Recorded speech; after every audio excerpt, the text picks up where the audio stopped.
Audio Jungle. Assalamualaikum warahmatullahi wabarakatuh. Allahumma sholli ala sayyidina Muhammad wa ala ali sayyidina Muhammad. Apa kabar Nona Umi? Bertemu lagi dengan Umi dalam pelajaran bahasa Indonesia. Sehat semua kan Nak? Semoga semua tetap sehat ya, dan tetap semangat belajar walaupun menjalani bulan puasa ya. Semangat belajar walaupun puasa. Nah, semoga puasanya juga berkah dan mendapat pahala dari Allah Subhanahu wa taala. Amin amin ya rabbal alamin. Nah, pada pekan ini kita masih membahas tentang cerita fiksi ya. Jadi kita kembangkan lagi. Kita lanjutkan lagi materi kita terkait cerita fiksi. Namun kita memperdalam unsur intrinsik cerita fiksi.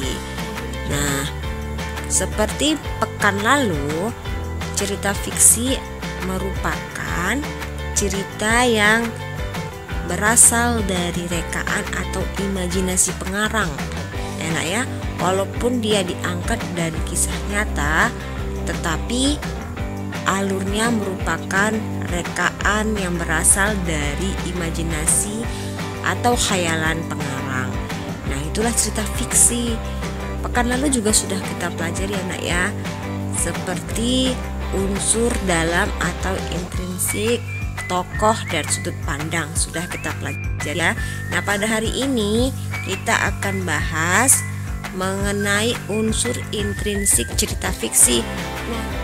Unsur intrinsik disebut juga dengan unsur dalam, yaitu merupakan inti yang membangun sebuah karya sastra dari dalam. Dengan kata lain, unsur intrinsik itu berada di dalam cerita secara murni ya. Jadi kalau nggak ada unsur dalam ini, maka cerita tidak akan berkembang. Nah, sekarang apa saja yang merupakan unsur dalam atau unsur intrinsik cerita fiksi? Yang pertama itu ada tema. Tema merupakan gagasan umum yang mendasari penopang sebuah karya sastra. Jadi kalau tidak ada tema, tidak akan bisa berkembang ya. Semua hal yang ada pada sebuah karya sastra harus memiliki tema. Tema ini gagasan atau idenya. Tentang apa sebuah cerita tersebut, itu namanya tema ya. Nah, tema itu seperti apa? Misalnya sedih, kesedihan, perjuangan, itu tema. Intinya itu apa? Oh, perjuangan ternyata gitu. Itu tema ya, Nak. Nah, yang kedua, unsur dalam atau unsur intrinsik tokoh. Nah, tokoh ini pelaku dalam sebuah karya sastra. Jadi kalau nggak ada tokoh juga cerita nggak akan bisa jalan kan, seperti itu. Nggak ada yang merankan, harus ada peran. Jadi tokoh sama dengan peran ya, Nak ya.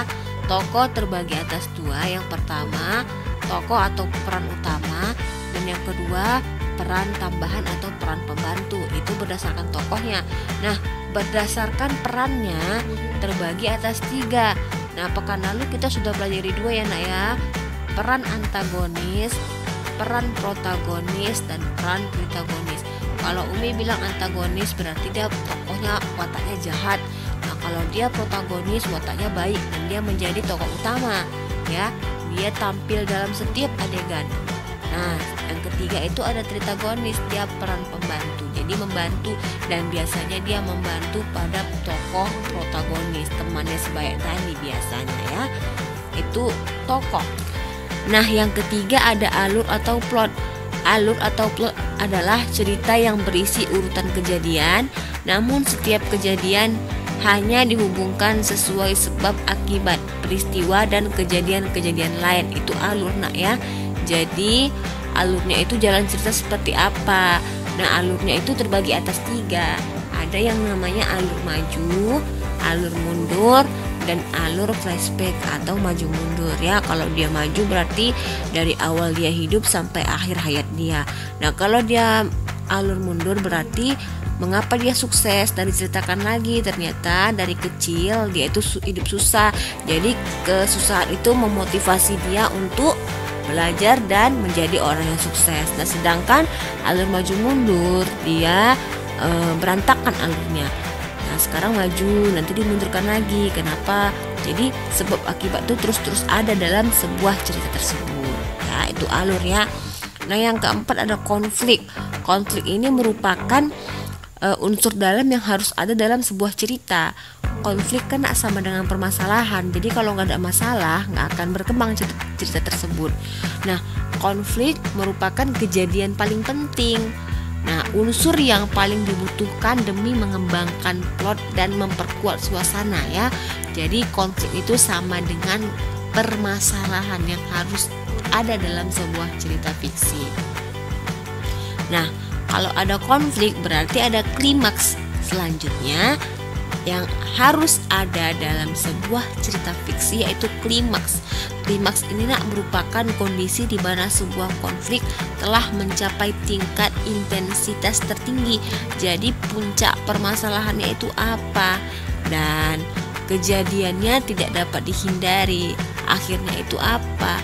Sama seperti ending, puncaknya apa? Lalu akhir ceritanya seperti apa ya? Jadi itu namanya klimaks. Nah, selanjutnya ada latar. Latar ini terkait tempat, waktu, suasana atau latar kejadian tersebut ya. Misalnya waktunya kapan, tempatnya di mana, suasananya seperti apa, senyap, mengharukan, menegangkan, itu suasana ya nak ya. Nah, ketiga hal ini terkait tentang latar. Nah, berikutnya ada amanat. Amanat ini pesan tertentu yang memang sengaja diberikan oleh pengarang kepada pembaca. Amanat ini berisi pesan moral dari cerita yang dikarang oleh pengarang sebuah cerita fiksi ya. Harus ada pesan moralnya atau amanatnya ya. Untuk kita petik hikmahnya dan kita jalani kebaikannya di kehidupan kita ya. Nah, walaupun dia cerita fiksi. Nah, yang terakhir itu ada sudut pandang. Ini pekan lalu sudah kita pelajari ya nak ya. Sudut pandang itu merupakan cara pandang pengarang dalam menyajikan tokoh cerita, latar, dan berbagai peristiwa yang membentuk cerita dari dalam sebuah karya sastra atau sebuah cerita fiksi ya. Nah, sudut pandang ini terbagi atas 3 ya. Yang pertama itu sudut pandang orang pertama sebagai tokoh utama ya. Biasanya dia ditandai dengan ciri adanya kata saya atau aku. Dia tidak ada kata orang lain ya, karena dia sudut pandang orang pertama sebagai tokoh utama, dialah pelakunya. Ada kata saya atau aku. Nah, yang kedua, sudut pandang orang pertama sebagai pelaku tambahan ya. Jadi dia orang pertama tetapi sebagai pelaku tambahan karena ada orang lain sebagai tokoh utama dalam cerita tersebut. Nah, yang ketiga ada sudut pandang orang ketiga sebagai bukan pelaku tapi pelakunya dari luar. Jadi dia menceritakan orang lain. Itu sudut pandang orang ketiga ya nak ya. Nah, itulah unsur intrinsik atau unsur pembentuk sebuah cerita karya sastra berbentuk cerita fiksi yang berada di dalam ya. Jadi kalau nggak ada kelapan ini, sebuah cerita fiksi tidak akan bisa terbentuk dari dalam ya. Alhamdulillah penjelasan dari Umi sudah selesai. Umi harap semua anak-anak Umi paham. Baca kembali bukunya di halaman 97 karena ini hanya bentuk pengembangan ya, pengembangan materi kita pekan lalu. Jika ada yang tidak paham atau kurang paham, boleh bertanya kepada Umi secara langsung ya nak. Sampai di sini Umi tutup pembelajaran kita. Wabillahi taufiq wal hidayah. Assalamualaikum warahmatullahi wabarakatuh.